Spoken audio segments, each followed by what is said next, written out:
शक्तीपीठ महामार्गाला खानापूर कडेगावचा विरोध, शेतकऱ्यांमध्ये जनजागृती मोहीम सुरू। हजारो एकर सुपीक जमीन अधिग्रहणाच्या उंबरठ्यावर, ॲडव्होकेट बाबासाहेब मुळीक यांची पत्रकार परिषदेत घोषणा। राज्य शासनाच्या महत्त्वाकांक्षी पवनार ते पत्रादेवी नागपूर गोवा शक्तीपीठ द्रुतगती महामार्ग प्रकल्पाला खानापूर व कडेगाव तालुक्यातून तीव्र विरोधाची चिन्हे दिसू लागली आहेत। या पार्श्वभूमीवर बाधित गावांमधील शेतकऱ्यांमध्ये जनजागृती करण्याचा निर्णय ॲडव्होकेट बाबासाहेब मुळीक आणि ॲडव्होकेट सुभाष पाटील यांनी घेतला असून याबाबतची माहिती त्यांनी पत्रकार परिषदेत दिली आहे। महाराष्ट्र शासनाने शक्तीपीठ महामार्गाला राज्य महामार्ग क्रमांक 10 म्हणून घोषित करत जमीन अधिग्रहणाची अधिसूचना जाहीर केली।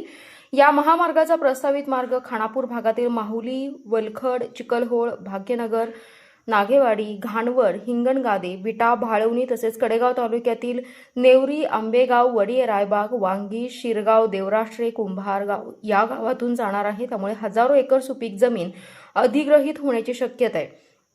ॲडव्होकेट मुळीक यांनी सांगितले की खानापूर तालुक्यात आधीच सांगली, बारामती 160 आणि गुहागर, विजापूर 166 ई हे राष्ट्रीय महामार्ग तसेच विटा, नेवरी, सातारा 140 आणि विटा, आळसंग, कोकरूड 150 हे राज्य महामार्ग अस्तित्वात आहेत।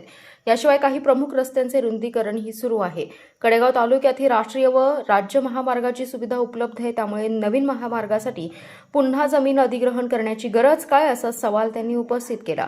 दरम्यान पुणे बेंगलोर ग्रीनफील्ड हायवे देखील खानापूर तालुक्यातील अनेक गावातून जाणार आहे।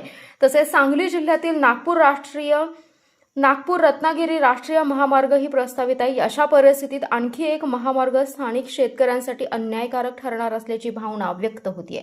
पूर्वीपासून दुष्काळी म्हणून ओळखल्या जाणाऱ्या या भागात टेंभू, ताकारी आणि आरफळ पाणी योजनांमुळे शेतीला नवे जीवन मिळाले। आज बहुतांश क्षेत्र बागायती झाले असून शेतकऱ्यांची आर्थिक स्थिती सुधारू लागली आहे। मात्र प्रस्तावित महामार्गामुळे ही सुपीक जमीन धोक्यात येणार असल्याने शेतकऱ्यांमध्ये तीव्र नाराजी आहे। शक्तीपीठ महामार्ग खानापूर व कडेगाव तालुक्यातून जाऊ नये ही ठाम जनभावना आहे।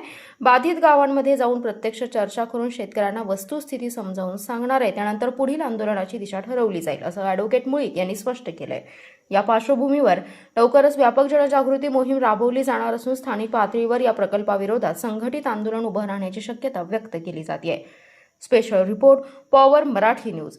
आपला जिल्हा आपली power, power Marathi news network. एकच नजर, चौफेर खबर।